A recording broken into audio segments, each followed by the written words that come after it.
it's Nikki, and welcome to Workshop 15.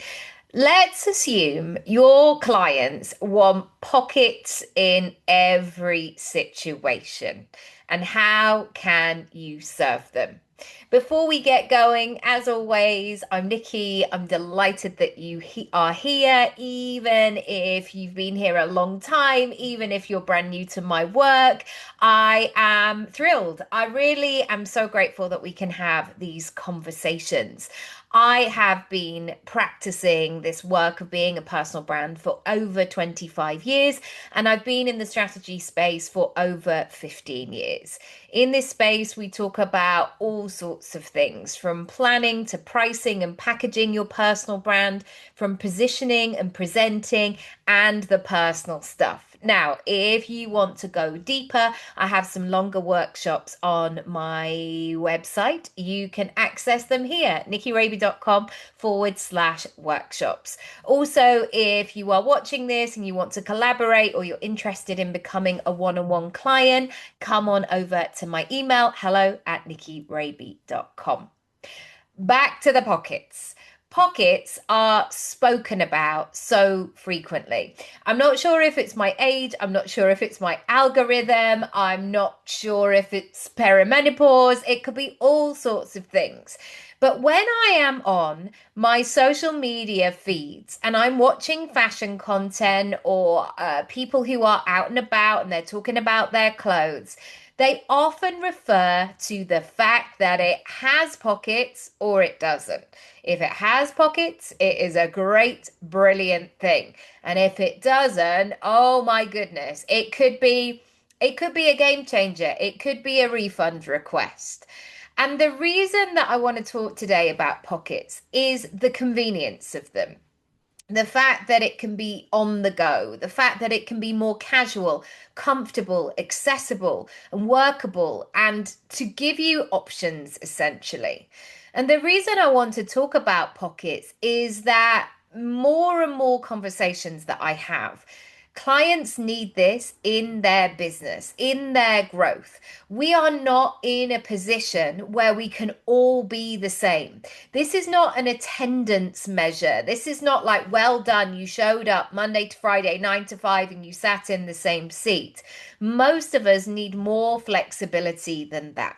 And so let me share with you some ways that you can begin to apply these principles and really support yourself and your clients.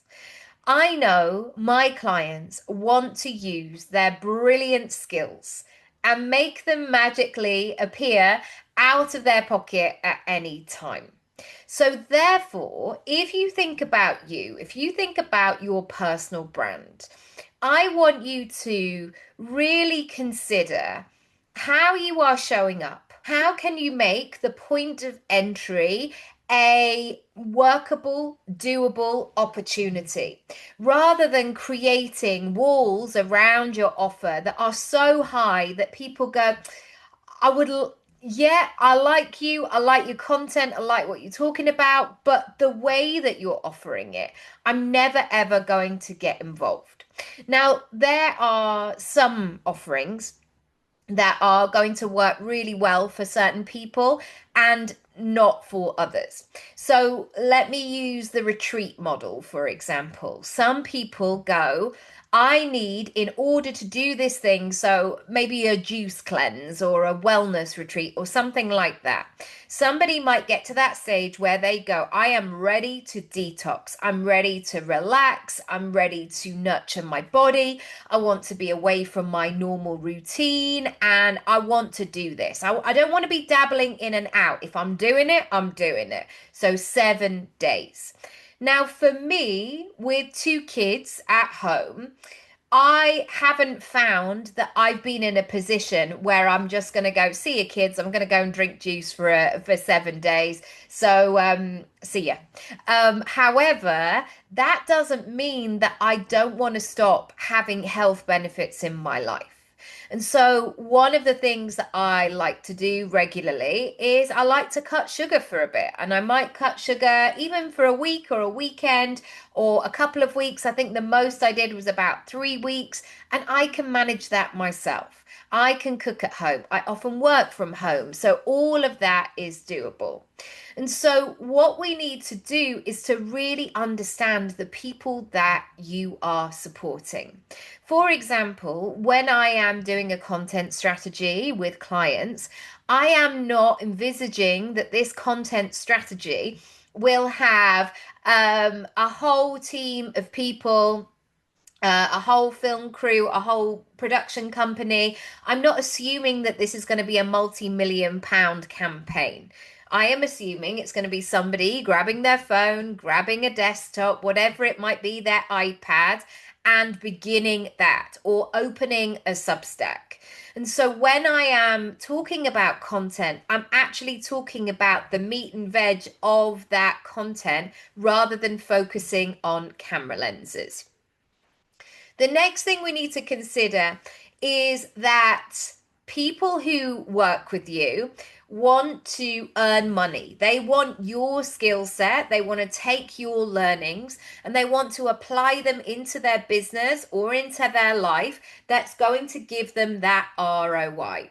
And so, what I would love you to do is think about how you can make this all less complicated. An example that I can give you is this. When I was looking in the 0 to 6 months pregnancy spaces, I knew that I wanted community, I needed help with certain things, but I needed flexibility. I wasn't going to sign up for a 20-week course and to say that I had to be there every Tuesday between 2 and 3 with my baby.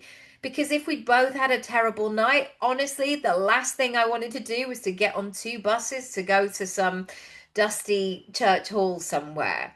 We have to bear in mind how we can help and support these people. So, this phrase of how can I make all of this less complicated is really useful, and it allows me to focus in on the situation and really support those clients or those customers. The next thing I want you to think about is how busy, overwhelmed, pulled in all kinds of different directions your ideal client is. So for you, you might like to work in a way where you say, I like my clients to work on something for 3 days intensively in a neat and tidy way, and then we complete the situation. Now, for some of your clients, dedicating 3 hours or 3 days or 3 weeks, whatever the parameters are, may not work. And so I really want you to think about how you can support those clients fully. And more isn't necessarily more. I think sometimes when people create offers and services, they're always thinking like, how can I over deliver? How can I surprise them? How can I delight them? And that's all good if they actually use the things. So I want you to come back to basics here. I want you to ask, what are the needle moving moves that you want to share with your ideal client? What are the non-negotiables? This might be the honesty part of it. So, say you're a business consultant, for example. If somebody wants to make money from that business, you have to be very honest about what that means in terms of non-negotiables. So that means sales, that means welcoming in new clients, that means marketing, that means having a grip on what's happening in your accountancy, all of these non-negotiables. It's not for you just to go, look, we're all just going to have a really lovely time and talk about ideas. If somebody is coming to you for that, you need to show them the way. I want you to also think about what your client loves. What do they crave? What do they remark upon? What do they ask for again and again? And how can you connect easily and quickly with your ideal clients? Is there a story that you tell that always seems to resonate where people go, oh my goodness, when you said those 3 sentences, I felt like you were talking directly to me. Is there a sliding doors moment or a fork in the road or a shift of mindset that changed everything? Your clients want to see that human side. And so, even if they're not in a situation where they go, do you know what? I've just got 6 months that I don't know what to do with. The opposite is likely true. However, to show people that possibility is possible is really compelling. It's really captivating. And I would love you to be in that conversation. In terms of next steps, please come over to my sessions page, nikkiaraby.com/sessions. I would love to help and support you if you need reworking a little bit in terms of what you're offering and how you're doing it.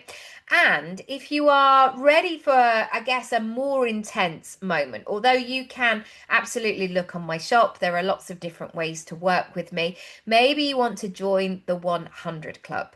Essentially, this is a place and a space where, on the one-to-one version, we work side by side for 100 days. Equally, you might want to do this work as a self-study experience, and you can do that too. To find out more, nikkiaraby.com/work with me. If you're not subscribed to the playlist, please do so. I will see you again tomorrow with a brand new workshop. And let me know how you get on. As always, I would love to know. Lots of love.